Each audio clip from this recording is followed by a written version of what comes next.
Qué hermoso ver esto repleto. Pensar que ya lo habíamos llenado en el 2019, cuando se nos mataban de la risa y decían que éramos consumo irónico. Y hoy lo volvemos a llenar en una situación política bastante distinta de la que teníamos en aquel año.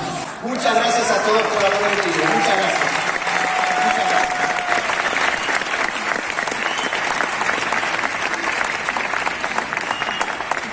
Muchas gracias a mi querido amigo Nicolás Márquez, a Cristian Rodrigo Iturralde, que se pusieron al hombro este evento, trabajándolo con toda su fuerza, con todo su tiempo en los últimos meses, y la verdad esto ha sido un éxito espectacular. Sé además que hay mucha gente que se quedó afuera, lamentablemente nos quedó chico el lugar, hay mucha gente que se ha quedado afuera, pero bueno, ya vamos a redoblar la apuesta, pronto haremos otro.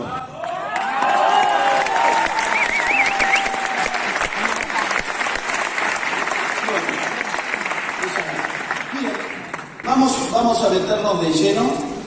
Saquemos la música. Gracias. Nos metemos de lleno en el asunto. Voy a exponer una conferencia con algunas ideas que me parece que nos pueden servir para saber dónde estamos parados, ¿no? Voy a tratar de hacer análisis político, saber dónde estamos parados en América en general, a qué nos estamos enfrentando, ponerle nombre y comprender a nuestros enemigos. Y por lo tanto comprendernos de alguna forma también a nosotros mismos.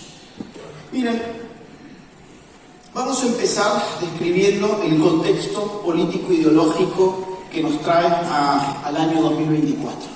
Vamos a describirlo en términos de al menos cuatro factores distintos. Yo diría, este contexto político, vamos a tener un problema me parece con la Filina, pero no se preocupen. Miren,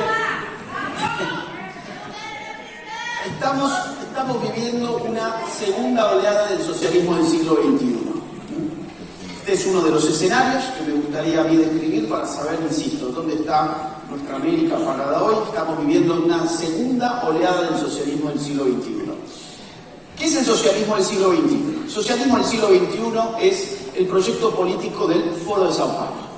Foro de San Pablo es una organización creada allá por el año 1990 por parte de Fidel Castro y Lula da Silva, cuando Fidel advertía, como el tino, que su sponsoreo soviético se iba a venir abajo. Ya se había caído en 1989 el muro de Berlín, en diciembre del 91 la Unión Soviética implosionaría definitivamente, pero en 1990, advirtiendo la catástrofe inminente, Fidel Castro junto con Lula da Silva crean esta organización de base regional para América Latina, de modo que articule los esfuerzos de las izquierdas en un contexto en que se suponía que el socialismo había pasado a la historia.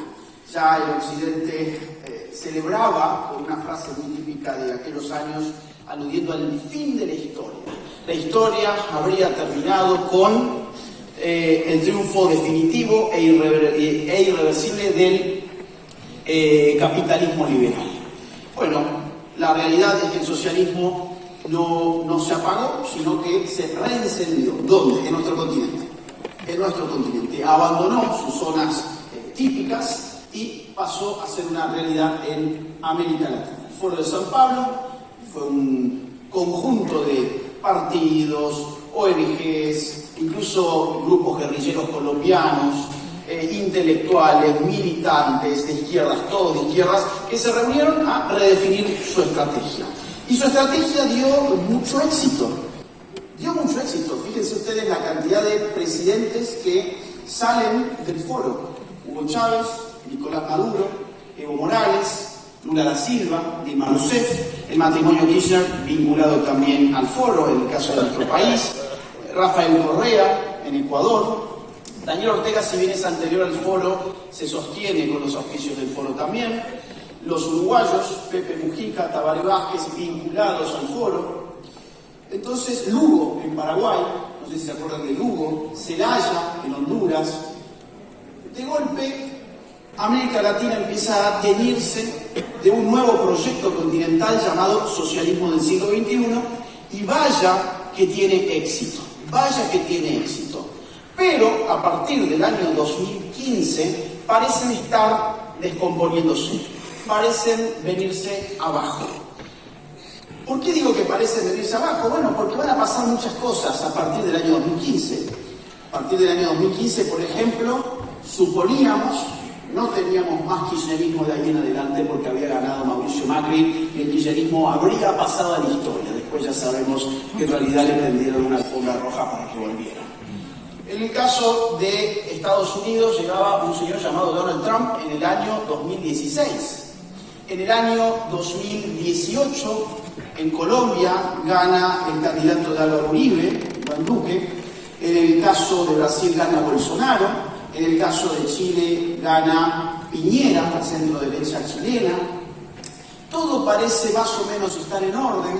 En el caso del Ecuador gana el candidato de Rafael Correa, un señor llamado Lenin Moreno. Uno puede pensar, estábamos frente a un soviético. No, bueno, en realidad estábamos frente a un tipo que le va a terminar traicionando a su jefe político, Rafael Correa. Por lo tanto, Correa termina escapándose a Bélgica porque de encima le descubren casos de corrupción y no quiere preso.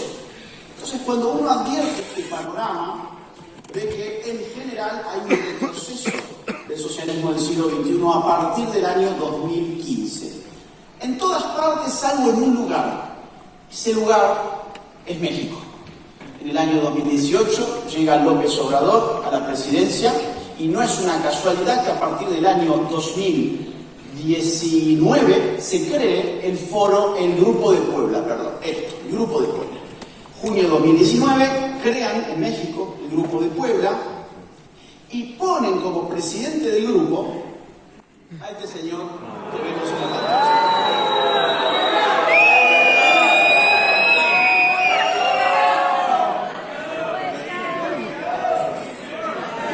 Veo que lo tiene mucho. La cabra. A ver, fue un infiltrado. Este sujeto tan odiable, tan horripilante, se convierte entonces en la punta de lanza de una nueva oleada del socialismo del siglo XXI. ¿Y por qué lo ponen a él como presidente del Grupo de Puebla? Pues porque saben que va a ganar las elecciones en Argentina. Recuerden, esto fue mes de julio, ustedes ya se acuerdan lo que va a pasar en agosto del 2019, cuando le saca una ventaja irremontable a Mauricio Macri. Entonces ya tenían una nueva figurita para reconstruir la hegemonía del socialismo del siglo XXI. Ya no, insisto, con base Brasil, Venezuela, Cuba, sino en este caso en México, a partir de México. México, Cuba, Venezuela. Lo interesante es que ya a partir de octubre de ese año, 2019, vamos a empezar a tener chispazos en distintos países, chispazos de revueltas, casi revoluciones. En octubre tendremos en Ecuador una crisis indigenista, donde el gobierno tuvo que trasladarse desde Quito a Guayaquil porque estaba al borde de caer, casi un golpe de Estado. Se salvó porque abandonó la capital del Ecuador. Solo una semana más tarde, y habiendo avisado OEA a Piñera, llega la revuelta chilena. Aumenta, creo que eran 4 centavos de dólar o algo más o menos así. ¿Cuánto era? 30 pesos chilenos, que en términos de dólar, ¿cuánto es? Como centavos chilenos. Aumenta el metro y explota Chile y viene después la caída del gobierno, que termina incluso concediendo un proceso constituyente, y con ese cuento están hasta el día de hoy, básicamente. Es decir, ya han intentado 2 veces hacer su nueva constitución, las 2 veces han fracasado. En ese mismo año, va a llegar, al año siguiente, 2020, llegan las elecciones en países donde nunca habían caído el socialismo del siglo XXI y que incluso habían habían armado algo que se llamaba el Grupo de Lima. El Grupo de Lima era la contracara del Foro de Sao Paulo. Me estoy refiriendo a Perú, Chile y Colombia. También tenemos elecciones en el 2020 en los Estados Unidos. ¿Qué resulta de estas elecciones? Bueno, en Chile gana Boric en segunda vuelta, socialista. En Colombia gana Petro en segunda vuelta. En Perú, socialista y guerrillero además. En el caso del Perú, gana en segunda vuelta Pedro Castillo, muy amigo de los maoístas de Sendero Luminoso. Y en el caso de los Estados Unidos, pues llega a la presidencia Biden después de un proceso que ha sido cuestionado, pero del cual no se puede hablar hoy en redes sociales porque te bloquean de inmediato. Fíjese usted la credibilidad que debe tener como para que tenés que censurar a cualquiera que tenga alguna duda. ¿Cuál fue el resultado de eso? Bueno, el resultado de eso fue una hegemonía total, porque luego vendrá también la elección en Brasil y ganará en segunda vuelta Lula da Silva, que habrá sido fraude. Que incluso hay algo muy interesante, y es que los medios de comunicación, cada vez que hablan del caso, dicen que el fallo fue anulado, el fallo por corrupto fue anulado. En realidad, nunca te explican que fue anulado por una cuestión prácticamente de código postal. Es decir, que la jurisdicción que tomó el caso no le correspondía por el domicilio que él tenía en ese momento. No es que aparecieron nuevas pruebas que demostraron la inocencia de Lula da Silva. Fue un tema meramente burocrático, meramente formal. En términos estrictos, nadie ha mostrado jamás la inocencia de Lula da Silva. Se anuló el fallo por una cuestión de dónde estaba la jurisdicción que debía juzgarlo. Eso solo. Ahora, nunca... Claro, y que tienen además una dictadura en el Tribunal Supremo. Entonces, habiendo caído también Brasil, la situación se puso bien complicada. Miren, les voy a hacer un repaso rápido con mapas de lo que les he mencionado hasta ahora. Esto es el año 2002, primera ola del socialismo del siglo XXI. Fíjense cómo agarra Brasil, Venezuela, Argentina... Pero en general el continente está mitad y mitad, vamos a decir así, mitad y mitad.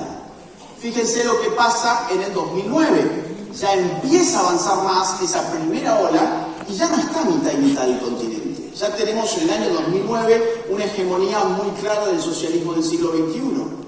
Ahora, 2017, yo les dije, a partir del año 2015 empieza a retroceder el socialismo del siglo XXI y tenemos un mapa bastante distinto. Acá vemos la crisis del socialismo del siglo XXI y, sin embargo, nos vamos al año 2023 y miren lo que es esto.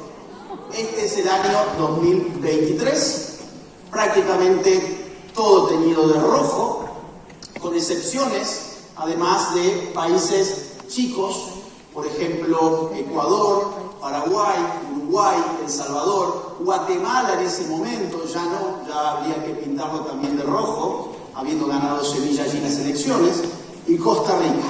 Es decir, me alcanzan los dedos de una mano para contar los países que quedaron por fuera de la segunda ola del socialismo del siglo XXI. Pero en noviembre de este mismo año, 2023, ocurre algo. Ocurre esto.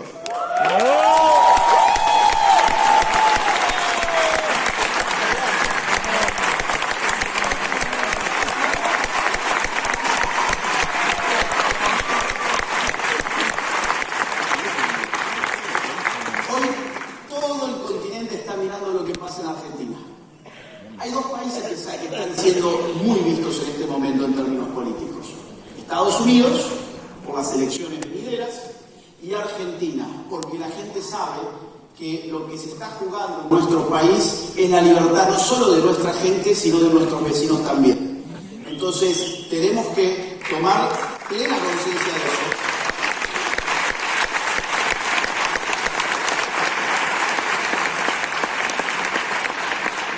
Y entender que la responsabilidad histórica que hoy tenemos es mayúscula. Ya vamos a hablar un poco más de eso. ¿Bien? Segundo escenario. Entonces tenemos primer escenario, socialismo del siglo XXI, dos olas, y la segunda ola parece empezar a retroceder a partir del acontecimiento Milei en Argentina.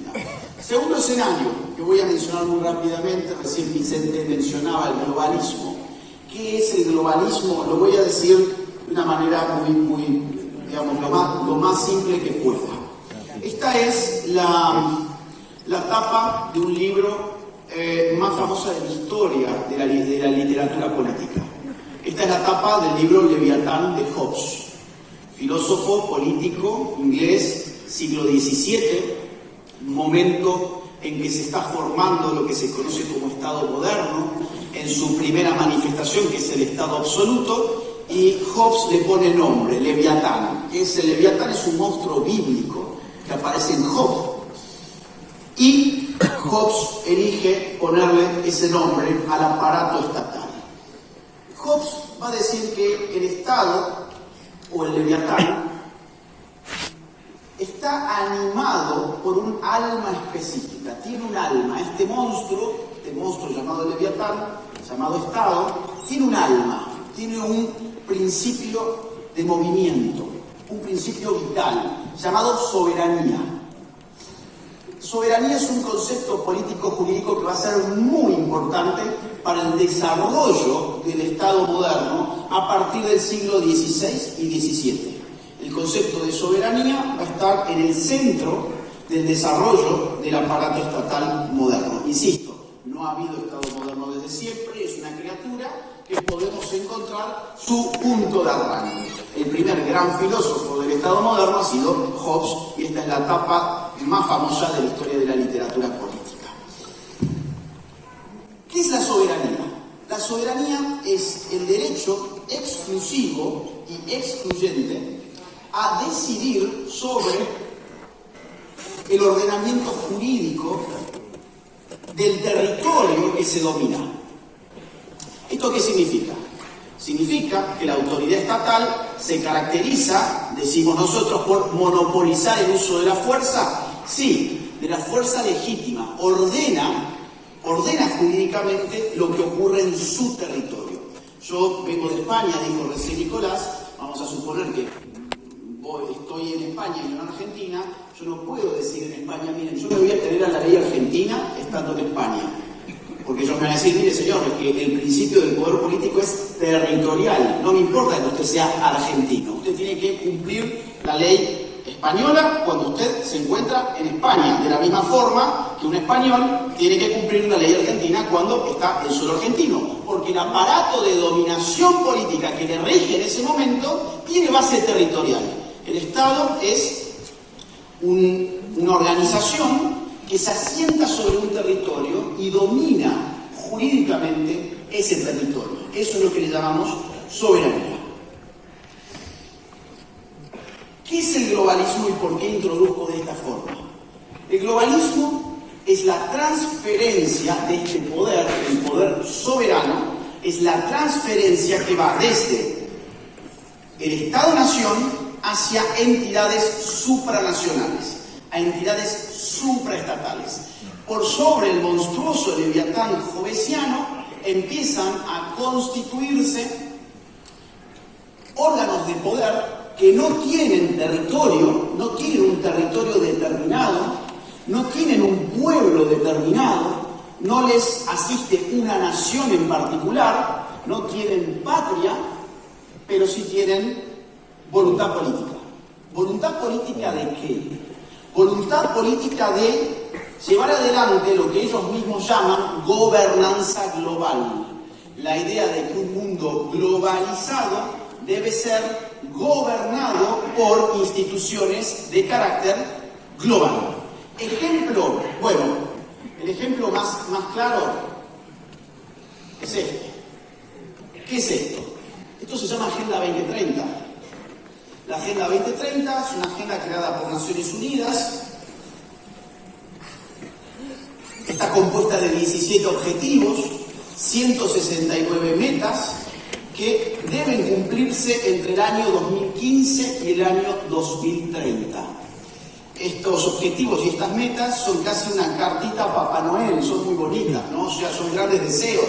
Queremos hambre cero, queremos un buen sistema de salud, queremos un buen sistema de educación, queremos la paz mundial, ese tipo de cosas. Y está muy bien, ahora no hace falta hacer una agenda para decir que uno quiere hambre cero, por ejemplo, o que quiere paz. Bueno, esta gente la ha hecho. Esta no es la primera agenda de la ONU, sino que esta es una derivación de un fracaso anterior. En el año 2000, la ONU creó algo llamado Agenda de los Objetivos de Desarrollo del Milenio, los ODM. Eran 8 objetivos que se debían cumplir entre el año 2000 y el año 2015. Pero en el año 2012, viendo la ONU que no se iba a cumplir ninguno de sus 8 objetivos, en una de sus conferencias internacionales en Río +20, así es como se llama, porque es una rememoración de la de Río del año 92, en el año 2012, insisto, el secretario general de la ONU dispone que se cree una nueva agenda de cara al año 2030, reconociendo que los ODM habían fracasado. A esos efectos determina 3 entidades que se iban a hacer cargo de crear la nueva agenda. Un grupo de trabajo abierto compuesto por apenas 30 personas, un grupo de expertos en finanzas compuesto por apenas 30 personas y un llamado Foro Político de Alto Nivel compuesto por 27 personas. Si sumamos nos da 87. 87 personas trabajaron en una agenda que la terminaron presentando como la agenda de la humanidad y le impusieron a todas las naciones que debían someterse a esta agenda so pena de convertirse en fanáticos religiosos, medievales, odiadores del clima, homofóbicos, transfóbicos, machistas, misóginos y toda la catarata de insultos bien pensantes que utilizan los progres. Una encuesta que se hizo así un poco informalmente dentro del diario Perfil, dentro del medio Perfil, su medio, en las elecciones del año pasado, y los empleados de Perfil que votaban a Milei representaban apenas el 1%. Y no estamos hablando de página 12, estamos hablando de Perfil. ¿Qué te dice eso? Te dice que el periodismo está totalmente fuera de la realidad. En la población, 56%, en Perfil, un medio de centro, digamos así, 1%. El periodismo ha perdido la brújula, no se dan cuenta de que si les va tan mal no es porque Milei los insulte, sino que es porque la gente los desprecia. No fue gratis.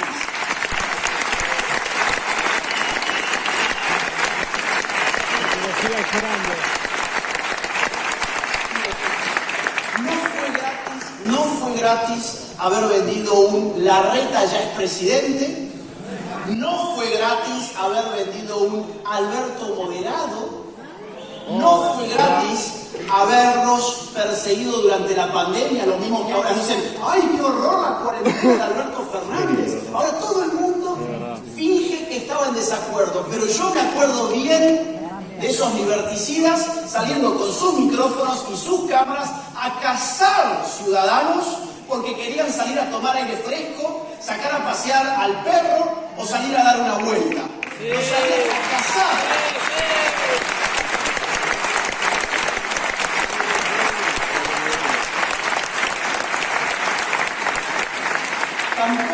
Tampoco es gratis haber creado la imagen de un Milei desquiciado con problemas psiquiátricos. No es gratis haber dicho que el dólar se iba a ir a 12.000 y que no tenía límite. No es gratis haber apoyado el masazo el año pasado, la platita, el plan platita. No es gratis todo lo que han venido haciendo, pero ellos creen que el problema es que Milei los insulta.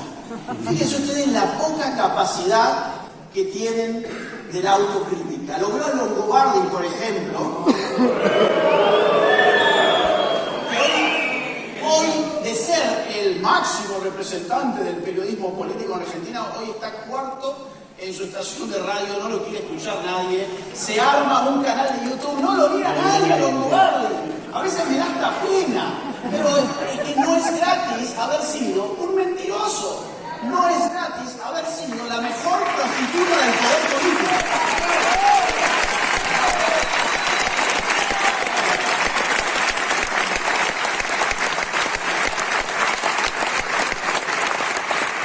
Miren, tengo muy poquitos minutos, así que voy a hacer esto corriendo. Hay desafíos en curso. Y esto es como, digamos así, tarea para nosotros. Hay desafíos en curso. Yo diría que necesitamos seguir apostando a las estructuras juveniles. Les hemos robado a los jóvenes, a los zurdos. Están desquiciados, incluso estaban arrepentidos.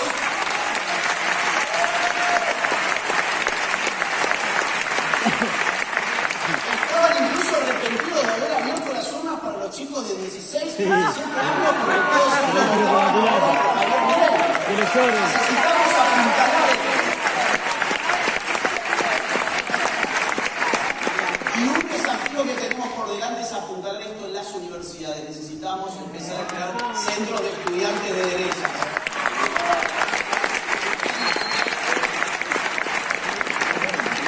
Amigos, por favor, redes sociales, no las abandonen, no las abandonen. Necesitamos a todos teniendo Twitter, teniendo varias cuentas de Twitter. Necesitamos todos militando en esa nueva sierra maestra que son nuestras redes sociales.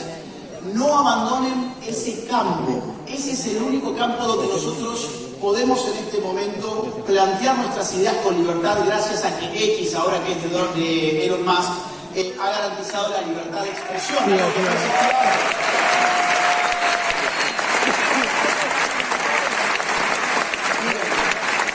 Tenemos sala repleta, acá hay 1.400 personas.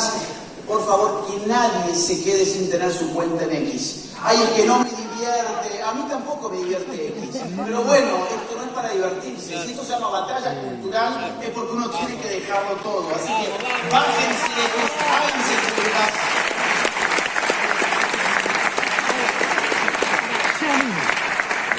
Formación de cuadros. Necesitamos no solamente tener una comunicación muy activa en las redes, sino que tenemos que tener cuadros. La Libertad Avanza debería ser, a mi juicio, a mi humilde juicio, un partido que tenga cuadros políticos. Esto implica comprometerse con la formación política de cada uno. Para eso están los libros, para eso están las conferencias, para eso están todos los esfuerzos que hacemos varias personas ya, gracias a Dios, pero necesitamos a nuestra gente bien formada, porque al final del día, en el debate de todos los días es donde se resuelve la opinión pública. Y ese debate lo tenemos que ganar nosotros. Vamos a una más. Pueblo. Miren, tenemos que conquistar esta palabra.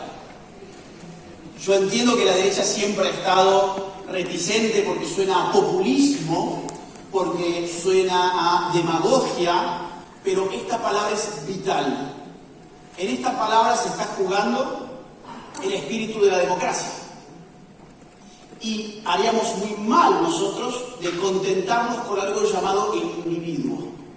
Está muy bien el individuo, porque si no existiera, habría un pueblo totalitario o totalizante. Pero el individuo aislado no hace política. Necesitamos reivindicar los contenidos esenciales del pueblo argentino, que no es el pueblo kirchnerista. El pueblo kirchnerista es lo peor que ha dado la sociedad argentina. Vagos, atorrantes, delincuentes, corruptos, parásitos, mentirosos, malas personas, violadores, pedófilos. Es lo peor. Si vos tomás todas las características negativas de una persona, es el pueblo kirchnerista. Nosotros tenemos que reivindicar al pueblo argentino con sus mejores virtudes, sus mejores tradiciones, sus familias, necesitamos reivindicar, pero en el nombre del pueblo. Ese es un paso que a mi juicio es muy importante empezar a dar. Y finalmente, miren, articulaciones internacionales. Dado que el enemigo globalista por naturaleza está articulado internacionalmente y opera en todos los países prácticamente al mismo tiempo, nosotros tenemos que armar una red de patriotas que impulsen la libertad en el mundo. Como les dije, Argentina está siendo vista en este momento. Argentina tiene por delante la responsabilidad de convertirse en un faro de libertad para las naciones hermanas. Tenemos que articular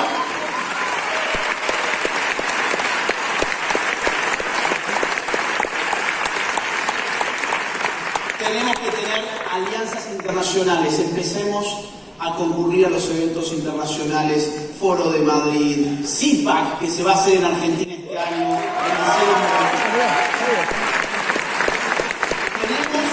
Tenemos que aprender de nuestro enemigo, que en los años 90 creó algo llamado Foro de Sao Paulo, y hay que reconocer que le hicieron bien. Llegó el momento de construir el Foro de la Libertad para irradiar libertad a las naciones hermanas.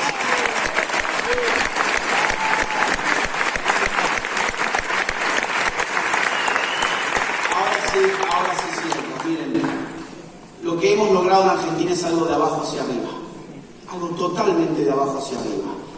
Este no es el momento de bajar los brazos, este no es el momento de conformarse porque nosotros ganamos las elecciones y ellos no.